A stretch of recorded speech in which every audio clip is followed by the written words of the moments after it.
Jessikah, and welcome to my YouTube channel's new show, Shimmy Chat. I'm going to be talking with some of my favorite belly dancers and people who have helped me or taught me along the way, or people that I just admire. So in this first episode, we're going to be talking to Yasmina La Roche, who is a belly dance teacher in Reno, Nevada. She's my first teacher, and I'm really excited to talk with her and share her with you. So let's go ahead and see what she has to say today. Okay. Hi, Yasmina. How are you doing? I'm doing good. I'm so excited to talk to you today, and I would love to know how you discovered belly dance. What was your first introduction to it? Well, I wanted to take dance classes in the San Fernando Valley at the community college for modern dancing. Okay, because I love dancing, all right, since I was a little girl. And it so happens that they didn't have any classes starting. So I had a friend of mine from work say, hey, why don't you come and join classes at the local YWCA in Burbank? Okay. So that's where I went. And I took 3 months of the classes and totally loved it. And that's the first start of it. And at the time, I also had a friend of mine that was from Jordan, an Arabic friend, and I was telling him that I had, was taking belly dance lessons, and they told me, they said, well, if you want to learn belly dancing, you should take from an Egyptian. And I said, well, why? And he said, well, because they're the best. That's what I was told. Great, yeah. Yeah. And a few months later, I found out that the teacher, my main teacher, Sultana Ibrahim, had a studio at the in Studio City where I lived. Okay, I had an apartment in Studio City, and called her up and found out that she had a studio, a really nice studio, and it was all decked out in Egyptian furniture. I mean, very Middle Eastern. Yeah. And I started taking classes with her, and that was the real start of it. Okay. Awesome. And, how long did you study with her? I studied with her for from '74 to before I left Los Angeles in the late '70s. Okay, and we kept in touch. She did travel. Her husband traveled, and they'd be out of the country, and so but I still kept in touch with her. So, but when I did take classes with her, it wasn't just classes at her studio. I took private lessons with her. And I'll say this, she was like a drill sergeant. She was really very much into hand movements and beautiful hand circles, okay, and being graceful. So I was dominantly left-handed, and I did beautiful handwork with my left hand and nothing with my right. So she would come up from behind me and she'd smack my hand. Oh, wow. Really? Yeah, she got my attention, and I learned how to go in sync with my arm movements, my hands, and learning to be really graceful. And so cool. That's something that stood out. Yes. So what style did she focus on? She focused on her Egyptian style. Sultana was from the golden era age of the Egyptian dancing. And it's really popular right now again. Yes, it is.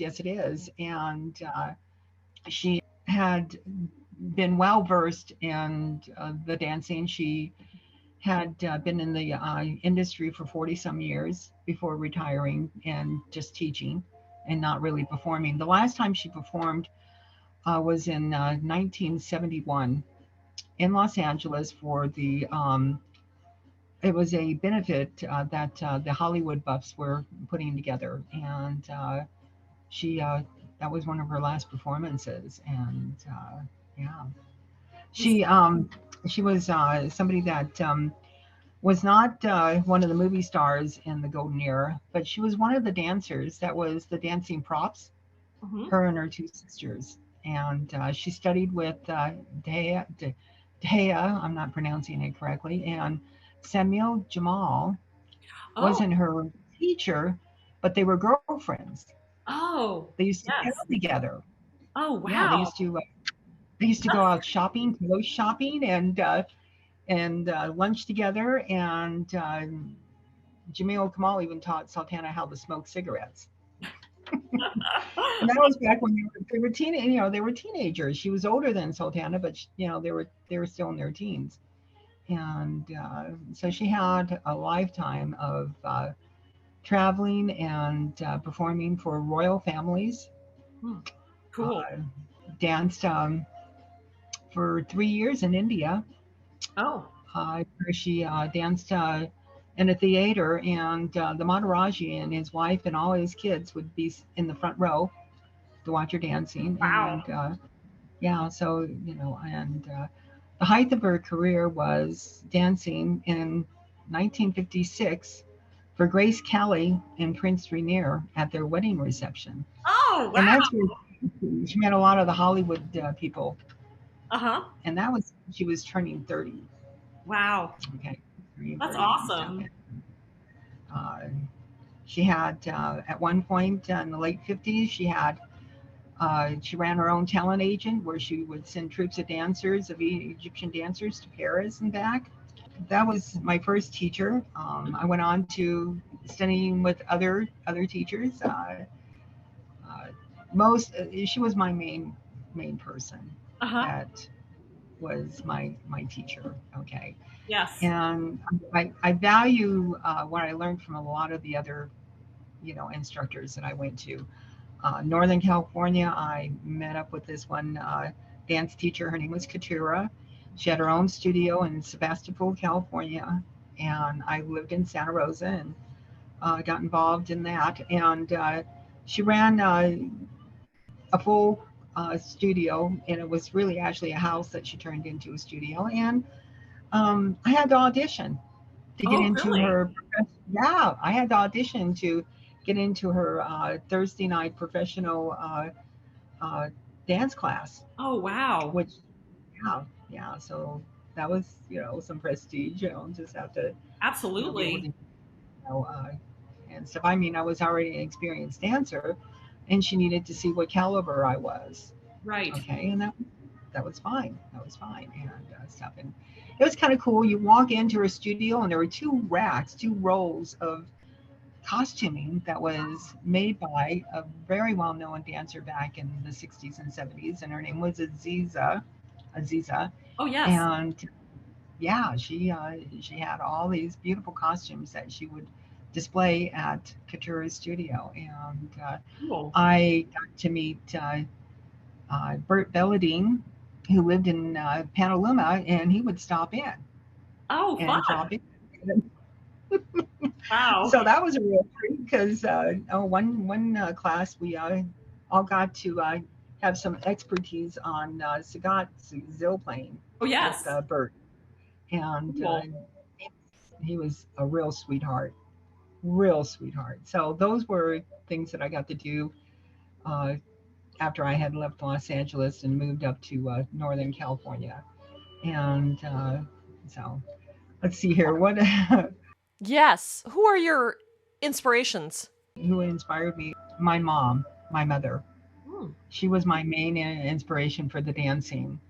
And it was basically her dancing around when I was a little girl, her influence of loving dance herself.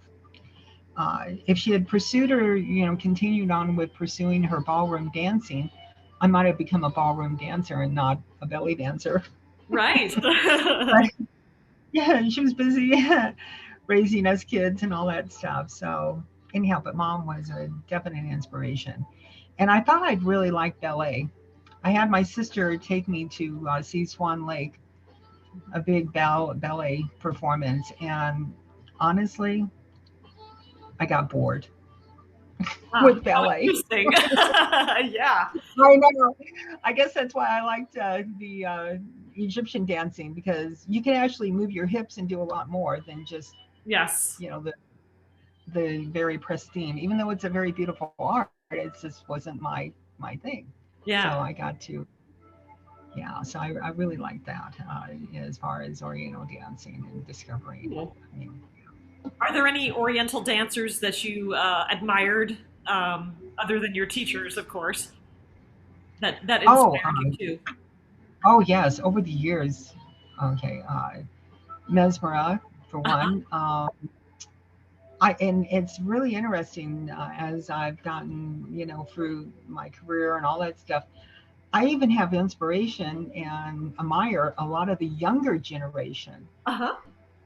Okay, I have one in mind, and that is her name is Saria Ramsey, which was Hassan's wife, Oh, and yes. she's an exquisite Egyptian dancer and does, the more uh, golden era Oh, style. yeah. Okay. Uh-huh. Another one comes to mind that's here in America, and that's Sadie Oh, out yes. of It Colorado. is amazing. Yes. Very much so an inspiration. And there's there's another dancer that's got a beautiful group of dancers, and her name is Mercedes. Oh, yes. She's out of Europe.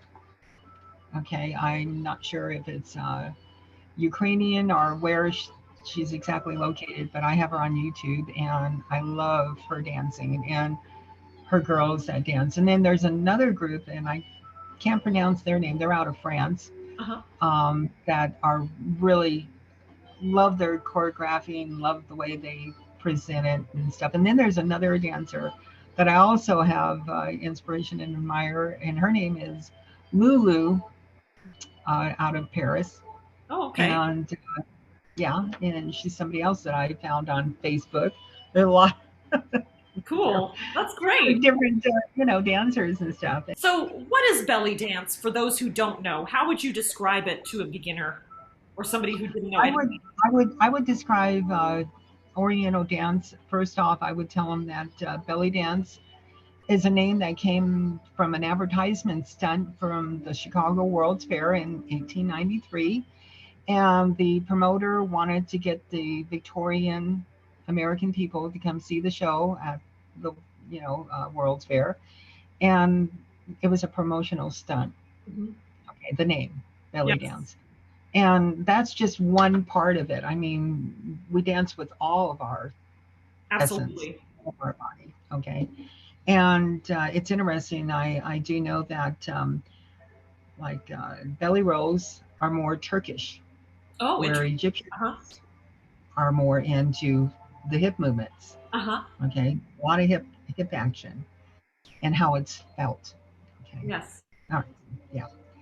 So, but as far as the history goes, telling a student, I would tell them that, well, it really actually is rocks, and rocks simply means dance in Arabic.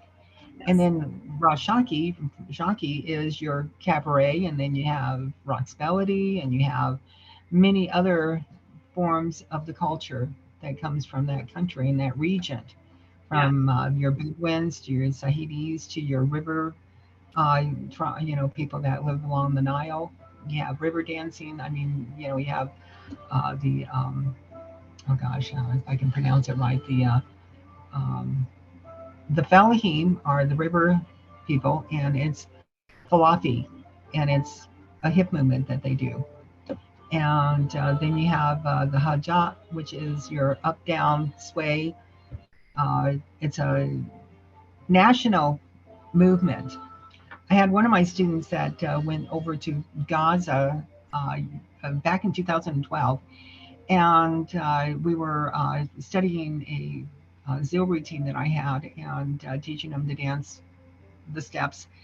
And there were these Egyptian people that were there at the hotel that were preparing dishes for that morning breakfast. And she was outside next to the pool practicing her movements. She didn't take her finger cymbals because she didn't want to travel with them. Mhm. And they ran over to her. You're doing our dance. How fun! That was really fun. It was really great feedback to know that I Yes. was, teaching them, some Egyptian stuff. And Yes. Sultana didn't teach me that movement. I mean, I got the breakdowns later in life from like Serena Uh-huh. and even DVDs. I have different DVDs that I have, and before that was VHS Right. way back in the Yes. day. And I did a lot of workshops. Okay, but let me get back to the cultural thing and telling a student. I Yes. would tell them it's Rashaki, and I would explain to them the culture of it. And also, not just that, but the fact that you have Turkish belly dancing, you have, people from Lebanon, you have people from, many different cultures, even India, that, do the dancing. Yes. And it's like anything.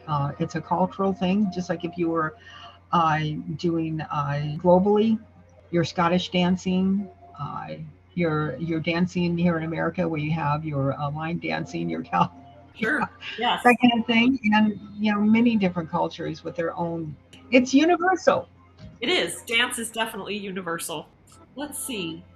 Did you ever dance at any famous places? Like any Not nightclubs that were known for belly dance or anything like that?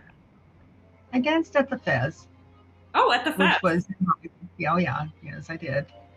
And one of my first experience, I actually was studying with another teacher at the time, even though Sultana was there at the club that night. Huh? It was a contest, and I remember going there. It was her name was Alicia. Uh-huh. You would have liked her. She was breaking into being a film producer at UCLA. Oh, Okay, cool. yeah. Besides being a physical ed teacher at East Los Angeles College, and also a very, very good belly dancer. Oh my Awesome. gosh, it's really awesome. She arranged a contest. I won it. Oh, wow. Oh, that's so cool. Awesome. Yeah, I was the winner, and I started, dancing there. The clubs they weren't always as fun as you would like them to be. I mean, it wasn't easy. I grant you, I learned and loved dancing to live music. Yes. The clubs were different with how they wanted you to formulate the dance.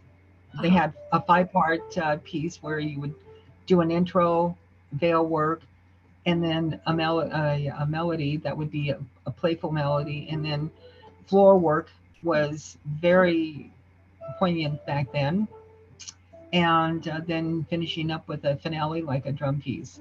And this was all done with live music.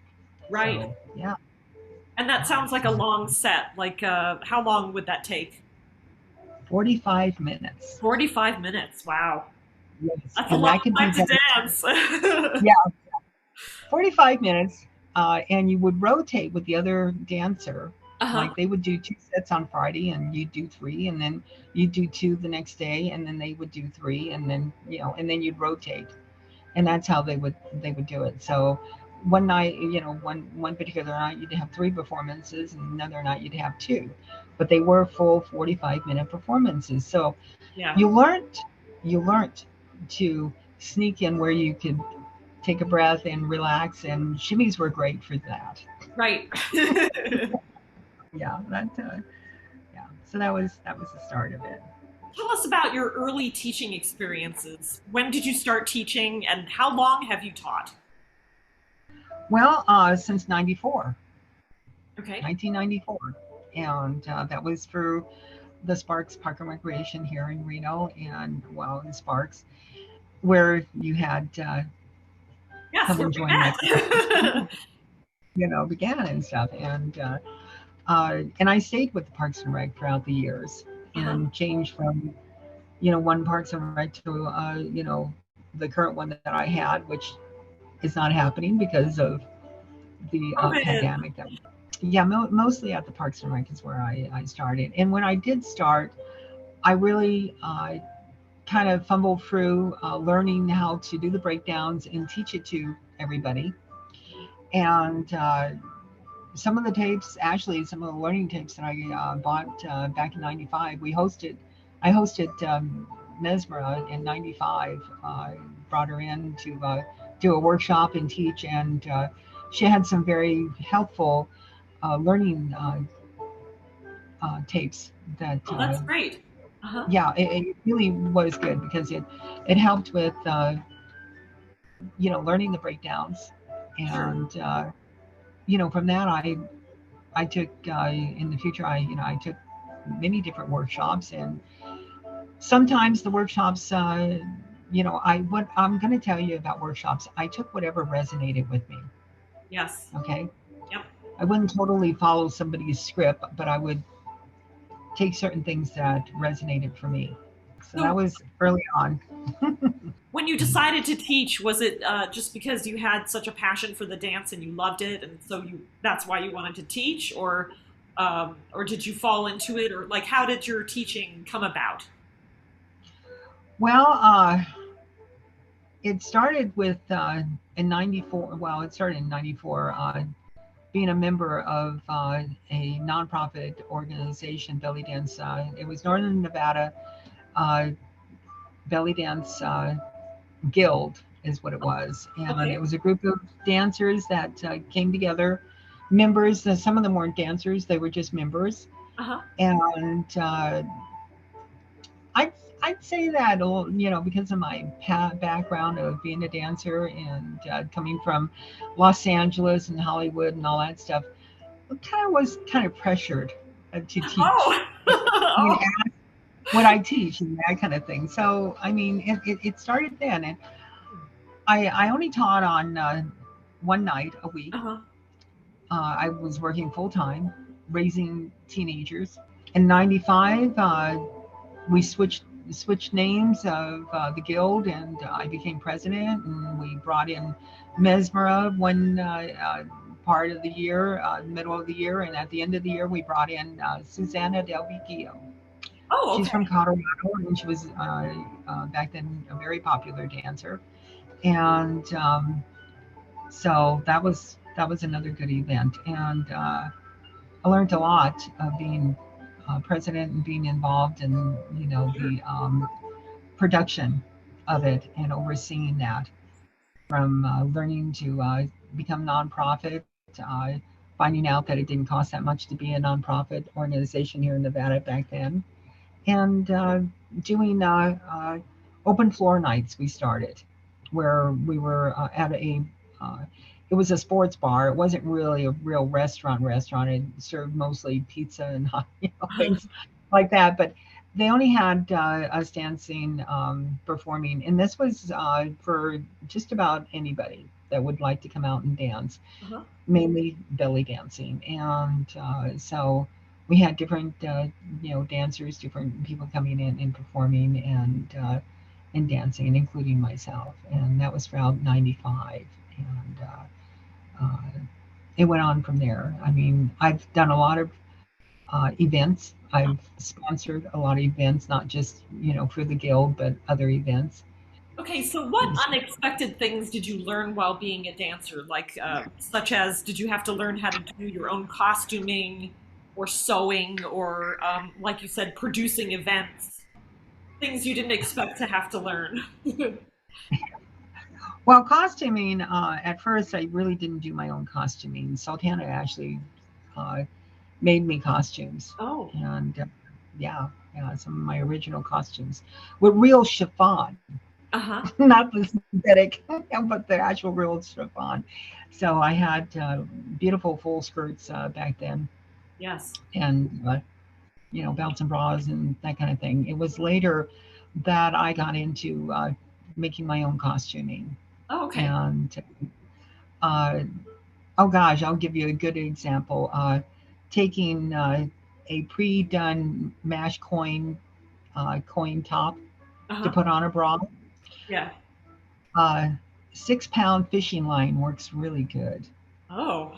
No, Cool. it really holds the coins on there Ah, and the weight of them. And I yeah. would take also the tools to pulling the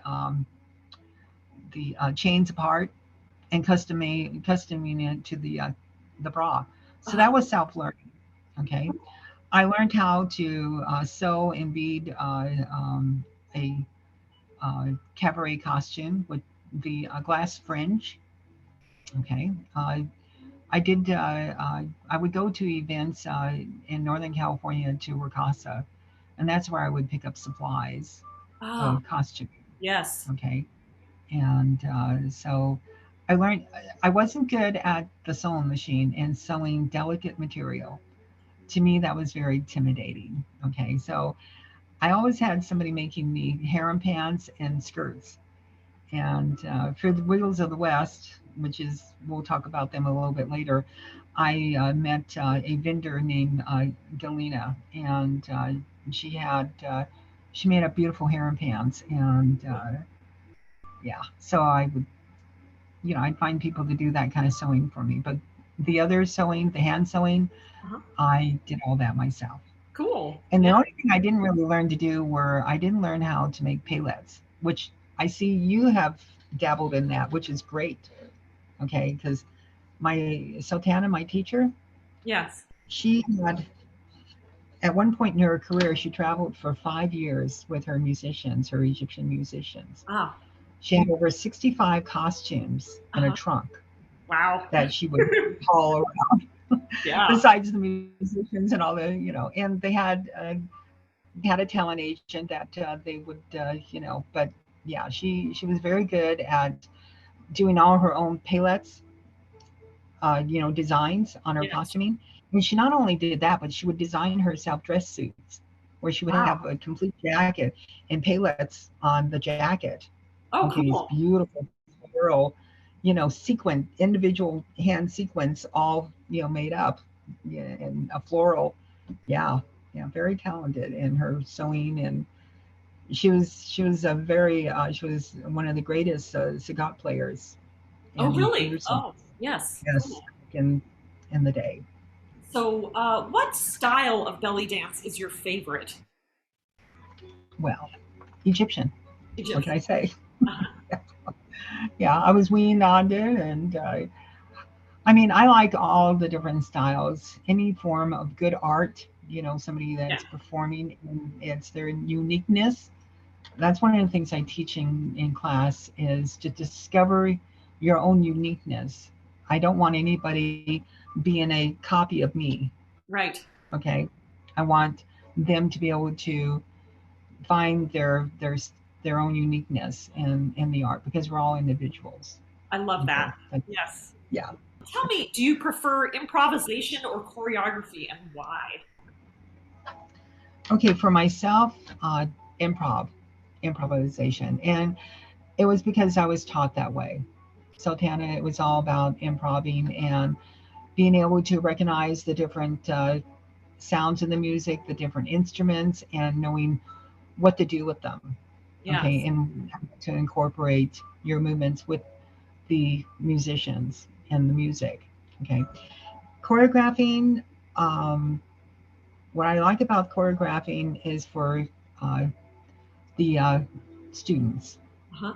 Okay, choreographing so that they could, comfortably get up and perform with groups because a lot of girls that start out, they don't want to perform solo. They want to Right. do it in a group.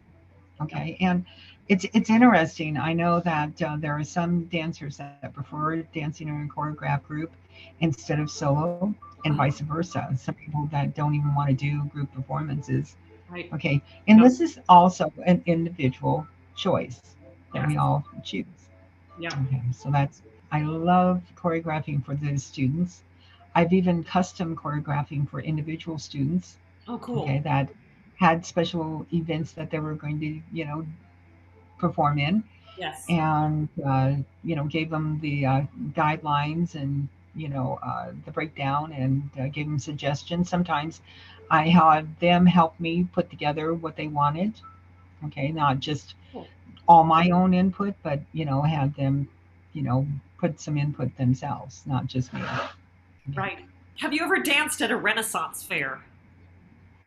No, unfortunately not. I Oh. didn't really. I knew a dancer that did. There was a beautiful dancer that studied with Sultana. Her name was Terry. And the uniqueness about Terry was that she had a 9-foot bow constrictor that she would go to the Renaissance fair and parties. And Uh-huh. there's all kinds of lovely stories about Sufi, the 9-foot bow constrictor. I mean, that'll be for another day. Okay, We're sure. not going to get into that, but I remember yeah. when I lived in Reno, they had the first annual Wingfield Park Renaissance Fair. And when I Googled it, I couldn't find anything about it, so I don't know if it ever continued. I know there's And one I don't. in Tahoe, but I Yes, I think it was there's. the only one in Reno. So, I never really attended the one up in Tahoe, but they were, very, very popular. There was a festival that I did do, went up and went to, which was put on by another cabaret dancer. Her stage name, I believe, was Diane, and she was from the Bay Area, and she brought in musicians from Los Angeles, like wow. John Bisikio and Oh, yeah. other very popular. Yeah. Yes, I mean, Wow. yeah, and it was a great festival, and it was. Oh gosh, I think it was a fundraiser, and I forget what the fund. Oh, I know what the fundraiser. She was into raising funding for the Lou Gehrig disease, Oh, and it was a fun event. We had costuming contests to performers performing with John and Bicycle and other wow. musicians, and Cool. and it was dinner. You Uh-huh. paid for your dinner, Yeah. and all that.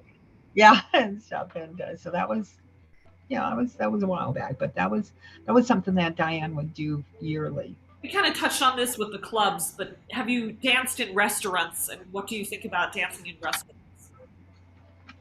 Oh, I think they're wonderful, especially if they're Middle Eastern Yeah. restaurants. And we really don't have them here in Reno. I went over to Sacramento, where there is quite a few, mainly Moroccan restaurants. Uh-huh. Okay, and stuff. And we had at one time one of my past students in 2016. Her and her fiance brought in a restaurant that was flavors of Morocco, Oh, and it cool. was short lived. It wasn't that long, and Bad. yeah, yeah, it just didn't catch on. And yet, she had us dancing there, my dancers dancing there on a regular basis, and she got around the cabaret license by having it as a private event Right. out of the week and once a week and stuff. So, but that was, as I said, just kind of short lived because of Uh, yeah. circumstances. Yeah, Yeah. yeah. And we talked about that, about how the casinos here in Nevada basically manipulate the situation with the entertainment, and this is why you don't see restaurants having the entertainment. We had one person back in '09. It was called Na and Kebab, and it was a little Jewish guy that loved belly dancing. And he actually had one of my colleagues that would come all the way down from South Tahoe to perform weekly when he started up. And he played the high, cabaret license for a while, but it got to be too much, and he finally had to quit having entertainment at his restaurant. And it was a regular restaurant; it wasn't a club or anything, but it was a very nice one. He served very good food, good Yeah. Eastern food. Yeah. What do you think about performing with live bands versus to recorded music? Well, if you have the opportunity to perform and learn with a live band, it's preferable, especially good musicians, and you get more of the live energy from dancing with live musicians. And back in LA, it was mostly live musicians, and it wasn't just the clubs that I danced with. I had musician friends that I would go Uh-huh. out and do parties and gigs with. Oh, fun. Okay, that were Yeah. from the Middle East. And so that was enjoyable, Yes. having the music. And back then, if you didn't have live music, you had a 33 disc Right. record Yes. Records. that would be Yeah. played. Yeah, I really did enjoy it. And over the years, oh, there was a festival at Wiggles of the West that I had the opportunity to dance with musicians that were live musicians. Oh, good. And it was like fitting an old pair of gloves on because it was so familiar. Yes. It was like, you don't forget things like that. Yeah. And there was another time they had our town where they had uh, oh gosh, their names. The group is Asha, and they do tribal fusion. And Asha would put on a thing at our town every year, and they brought in live musicians this one year, and it was Flowers of the Nile, and it was Philip Gabriel, who was the oud player and singer.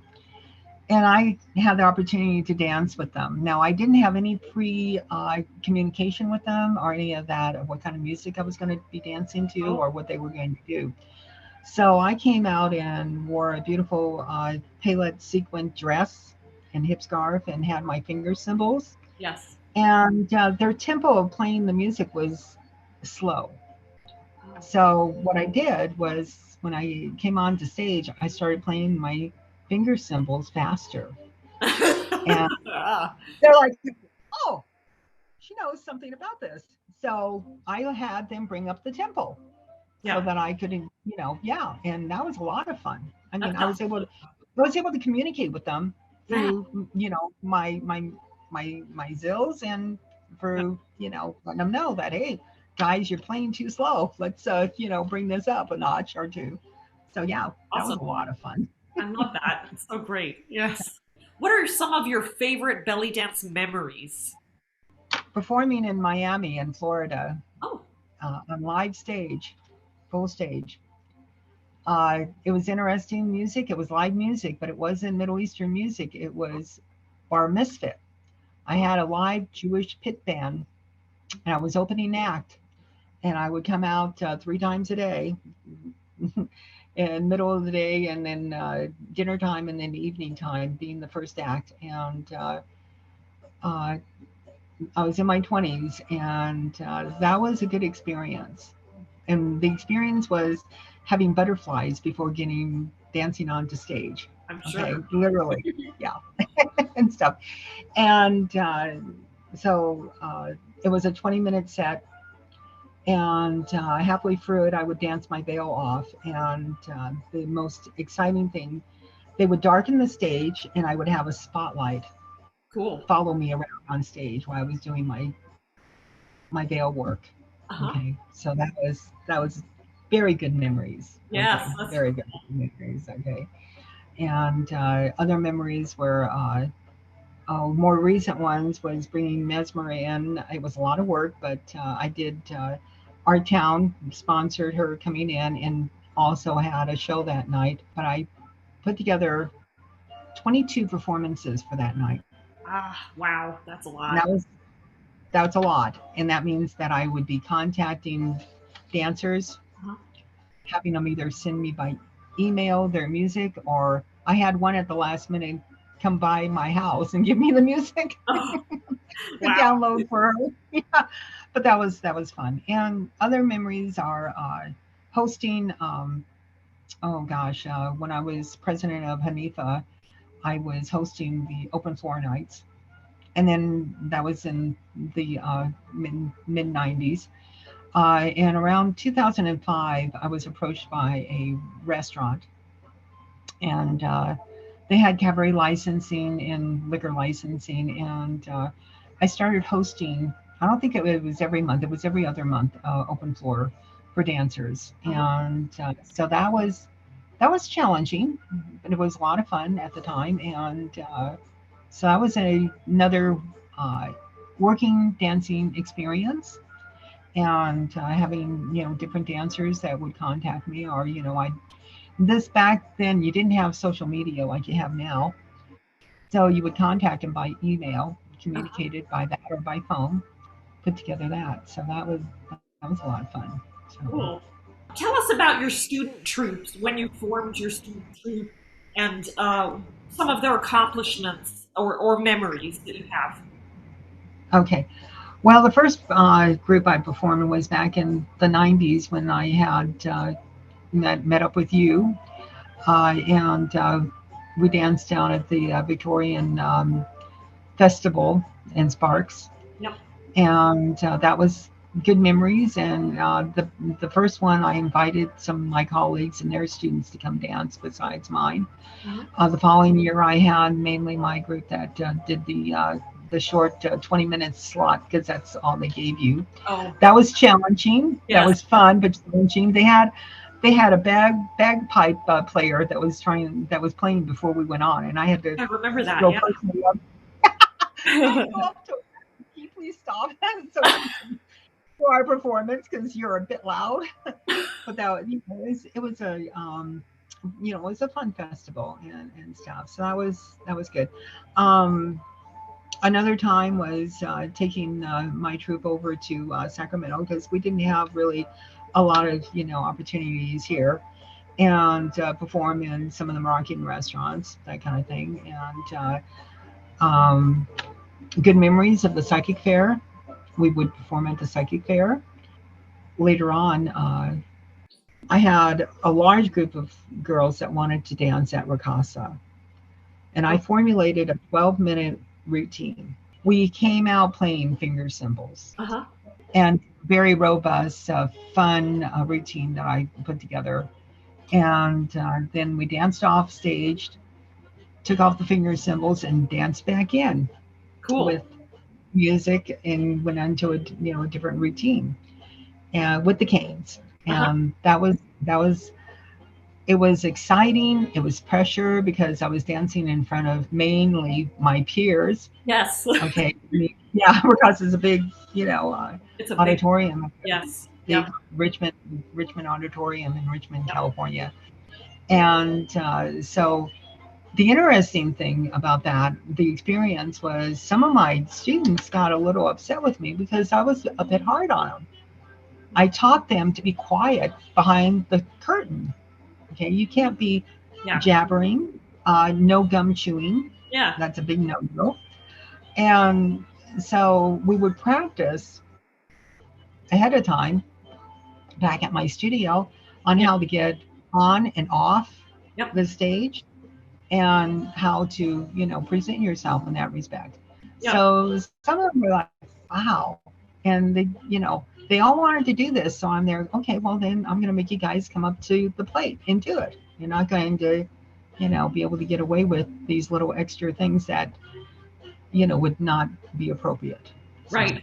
Right. but it was a good experience. It was a good experience for me and for them. So Yeah, definitely. Do you have a favorite prop that you dance with? finger cymbals, veils for sure. And I haven't lately, but I have used a sword and danced with, my sword, and a really nice one.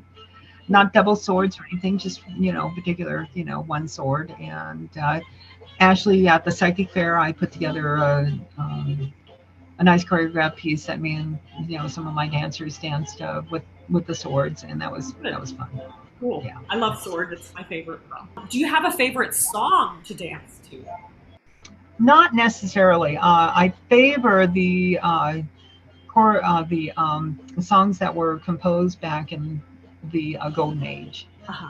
and I gather that's because of the fact that I was weaned on taking classes with Sultana in the golden era, and I've always loved those particular songs that were um, produced for the dancers back then. Uh, I'm gonna say I love Egyptian music. I also love music that was Lebanese from Lebanon, Uh-huh. and that came from the popular musician and his orchestra that was George Abdul, and it was very popular back in the 70s. His music, and he was on the East Coast in Virginia, and was very supportive of dancers and the performances of the dancing. He basically would compose, music that was from the early golden era, but in his own spin. And then you had Eddie the Sheik in LA, who was a drummer. Uh-huh. And I have original albums of Eddie and all these dancers and stuff, but Yeah. never really had a chance to perform with him. But he was a very good drummer. So live music definitely was a preference. And Turkish music, there was one particular flute that I didn't like. It was a sound that didn't resonate with me. So that wasn't always easy to dance to. Right. Yeah. Not that they really had that particular instrument in the clubs, the Turkish clubs, but they did have it on other Turkish uh, records, and that I didn't care for. Uh-huh. Okay, and that's Yeah. just a preference. Yeah. Personal preference. Yeah. Yeah. Yeah. What is the community like, the belly dance community in Reno Sparks? Are there any regular events or haflas, or did you have to travel to California for those kinds of things? Well, for a long time, we traveled to California. Okay, we also had starting back in the '90s, Wiggles of the West, which was a spinoff from the nonprofit organization where the two girls that were the promoters learned how to put on events. Uh-huh. And so that was very popular from the mid 90s to I think 2007 or 2008. The last time I went to their event was in '07. And I knew by the end of '08 that one of the promoters was moving to Las Vegas. And so that pretty much ended their events. Now, I had somebody else that came along and started putting events in Tahoe, South Tahoe. Oh. Uh-huh. Okay, so that was after Wiggles of the West, and that was Namira, and she really wanted to have events still continue. Yes. But then she ended up taking it to Placerville in the mountains, and that was a little too far for me to want Yeah. to travel all the time. It was over 100 miles away. Oh, yeah. So, yeah. Yeah. And Tahoe stuff. But would be much easier to get to. yeah, yeah, it was, it was only 60 some miles. So, Yeah. but yeah, Wiggles of the West was a event that everybody would go to. I didn't compete because I was not somebody that enjoyed competing. I Yeah. didn't. It wasn't something that resonated with me. I found that beauty is in the eyes of the beholder, Yeah. and so it wasn't always. I can. I have to say this. I didn't always agree with the judges Yeah. and their picks of who they picked, but that was again an individual choice. I Right. would have loved to have attended some of the contests that were done in Los Angeles Uh-huh. from Tanya and Alanis, I think Oh, her name yes. was. Like Yes, belly dancer of the universe. Yeah. yes. I mean, that would have been unique. Uh, so yeah, the event that I did go and to that, I didn't compete or anything. I went as a um, somebody taking classes, and that was in Las Vegas in '07. Uh-huh. Went all the way down to Las Vegas and got to do workshops with Uh-huh. Tito. Oh, yes. Tito. Yeah. That was very much fun. Lots of fun. Yes. Definitely. And yeah, I've had, that was one of the things I did do. I didn't go and study with anybody individually Uh-huh. here in Reno. It was basically workshops. Yeah. And we had Week of the West that brought in a lot of different people. One highlight was a Z from Salt Lake, Uh-huh. the male belly dancer. Very, very good dancer. It was very educational because he let me know that I didn't have to teach finger symbols by patterns of right, left, that kind of thing. Uh-huh. It was more by numbers. Oh, Okay. interesting. And yeah, it was more easier for me to do it that way because I'm a left-handed person. Yes. Yes. Everybody thinks that we're all supposed to go right, left, play the right, left, and that kind of thing with patterns and stuff. And so I did it differently.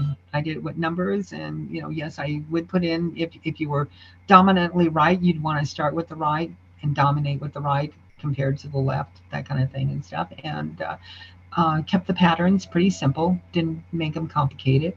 Yeah. Some people will get really lost in making them really complicated, but then if you're out there doing a performance, you don't want to have to think about it. Definitely. You want to Yeah. be able to, yeah, you want to be able to get good enough to where it connects with you. Yes. Okay, you know what I'm. You want, like as Sultana says, once it really connects, where you're playing them to you, for you, not for the musician or any of that. It's Yeah. for you. Then once it clicks, then you have it. And um, so, yeah, it drove me nuts going up to Northern California because it was all patterns and it was all for right-handed people. So, Oh, yeah. so, and I had my one teacher. I sat there with Katura after class, and she was coaching me, and she had a chalkboard, Uh-huh. and she'd write all the patterns on the chalkboard Oh, for a yeah. right-handed. So I tell you how I got around that. I played by ear, Yeah. okay, and you can do that. And I don't always, I'll go da da da da da da da da da da da da da. Okay. Oh. And who did I learn that from? I learned that from Desi Arnaz and I Love Lucy Oh. back in the 50s. When he'd communicate with his band, he'd be there raising his hand up, going da da da da da, this kind of thing. And it was just his spin on how he communicated with them. They understood what he was Yeah. wanting them to do. Right. He was an orchestra. He was a leader of his band. Yep. Very good, good leader. Can you explain what is or was Hanifa and who was in it and what they did? Well, Hanifa was a spinoff of the Northern Nevada Bellydance Guild, and it was a nonprofit organization of belly dancing, and it was basically put together to make awareness of the culture. Uh-huh. Okay, and have people that wanted to come and join, and it wasn't required for them to dance, but if they wanted to, or do performances, they would have that opportunity. Those kind of things and stuff. So it was just that kind of a thing that we were trying to do, to create an event for the dancers, and putting together open floor nights once a month, where we would have dancers come in and perform. And sometimes you had somebody that was, oh gosh, I had a wonderful friend of mine, Katari. She taught up at Team CC for over 20 years. And she would come in, and you would love this. She'd dance with two swords, one on her head, one on her hip.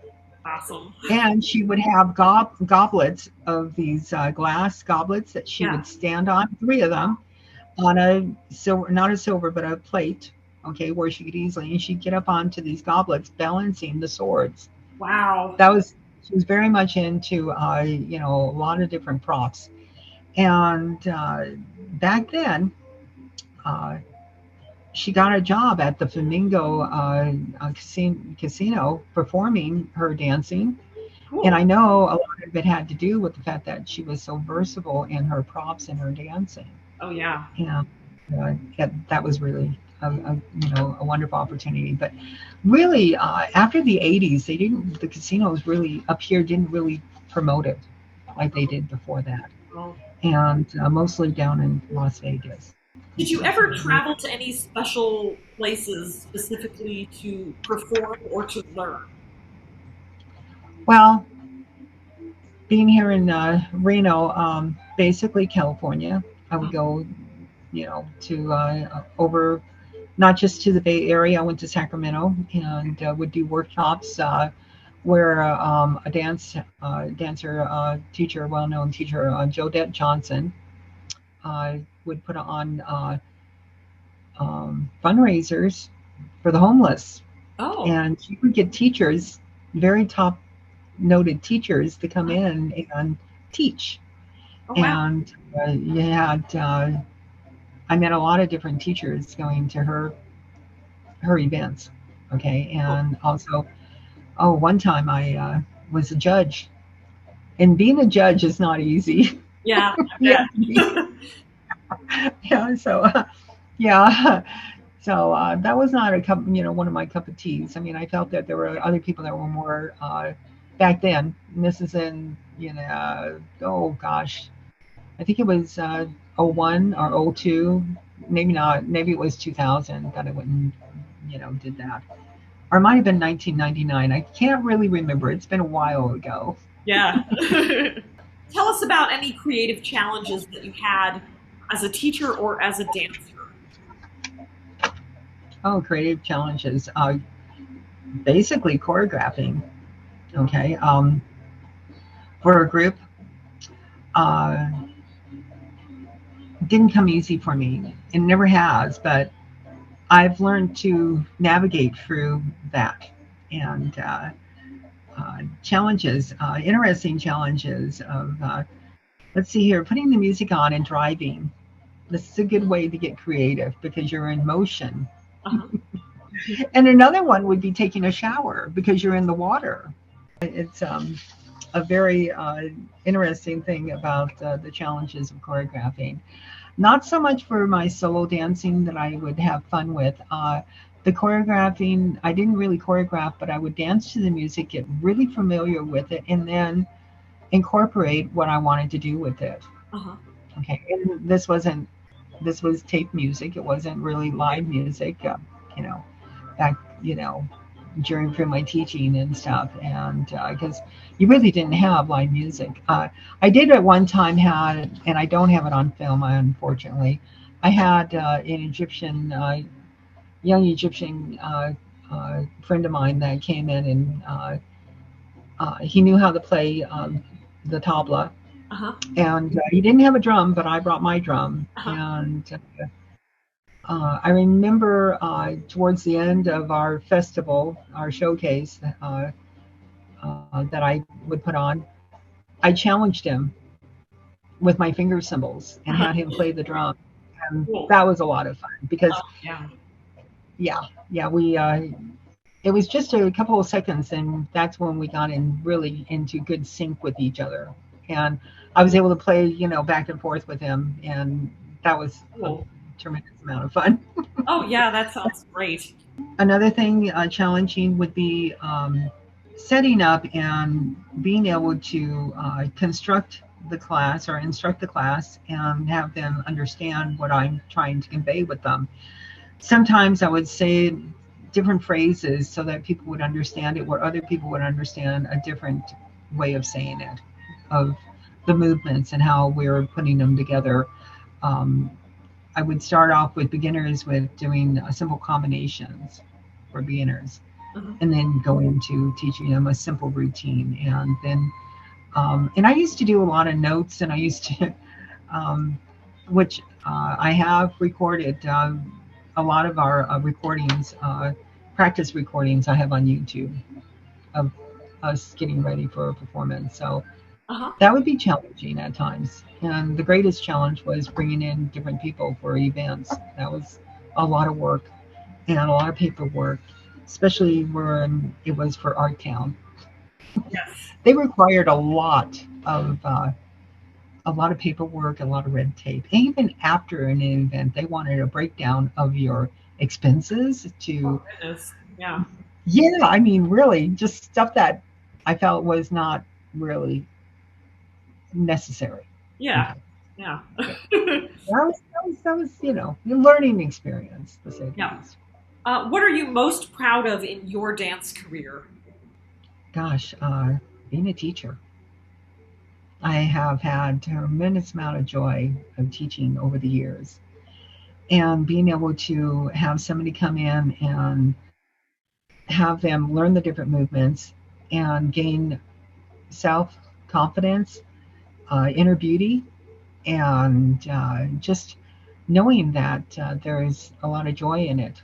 Okay, now not everybody has stayed with me. I've had dancers come and go. I call some of them like little butterflies, fly in and fly away, and yet you get to just have the pleasure of meeting these different, dancers, and you know, uh, sharing the experience, and watching them grow. I've had some ladies with me for many years, and then I've had some that have come and gone in short term. But Yeah. yes, the joy of teaching has been very rewarding. Whenever I've gone to class, one of the things I'll tell the girls that it's their time, it's their happy time, because it is. That's Yep. what it is, and so that's the joy of the dancing all the way around, and that's what I have had the joy of doing for the last over 25 years. Do you have any unique projects that you were able to work on that are related to dance, or do you have any unique projects coming up in the future? Not in the future at this point. No, I mean only my past events that I've promoted and been a promoter for. Um, yeah, yeah, that's everything's gone quiet for now. But wait a few more years from now, you're going to see a big change going on globally. Oh yeah, Things, good. things are going to get better. Good stuff coming down the pipeline. Oh good. Okay. Okay. Um, let's see. This has been great. You answered all my questions in a wonderful way. Is there anything you want to add? Anything you want to talk about that I didn't ask you? I'd like to see things get back to normal. I think we all do. Okay. Yes. For the future, and I do feel that that's going to happen, uh, in really some wonderful ways. You'll be very, very happy to know this, because you're in the right time in the right place. Great. That's just some insight that I know. Okay, Okay. just yeah, yeah. Um, but one of the things I'd like to do is work on getting healthier, and not that I would have it in my hometown. I might have to do it online, and that is learning to do teach and dance in a more spiritual way, and that's through the spiritual way of doing.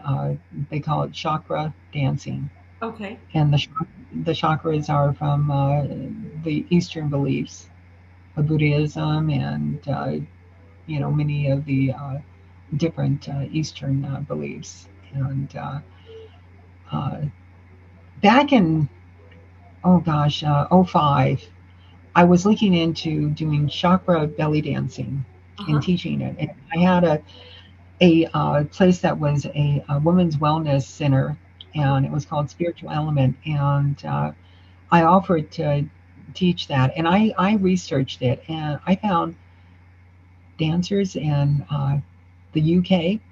I Oh. found dancers in Australia Uh-huh. doing this. Okay, not just they were doing chakra dancing, but there was also chakra belly dancing. So a lot of other dancers have done that spinning on that on in a spiritual way, and so that's something I would like to explore in the future. That sounds great. And Yeah. there's something else I want to Sure. mention Of in the course. future of in doing another video blog, video taping. You know, I mentioned how I'd like to document my life and time and stories of Sultana, Yes. and stories that she passed down to me. And I Yes. would love to do that in the future. That would be Future, great. Yeah. yeah. So, All right. Well, thank you so much for joining me. This was fantastic, and I'm just so happy that I got to talk to you. Uh, you were my first belly dance teacher. You were my first inspiration and my first opening the door to me into belly dance. And I um, loved your class. And when I moved to LA, the first thing I thought was I've got to find another belly dance class because I just love it. And here I yeah, am, and it's been a lot of years yeah, later. it has, and you have some beautiful performances, and you have beautiful well, they're not babies anymore, but Yeah, I think it's wonderful what you've accomplished and how you've been able to uh, navigate through all of it. And because it's it's it's a very uniqueness, and I LA is a good place because it's very much recognized and promoted and loved by the community. Okay, and that's a real plus. And Yeah. geographic areas have a lot to do with a person's persona in the dance. Okay, and so I mean, yeah, yeah, a lot. So anyhow, thank you so much for inviting me for today, and much love and joy to you and your family and your loved ones. Thank you again. And much love and joy to you and your family as well. All right, thanks. Bye.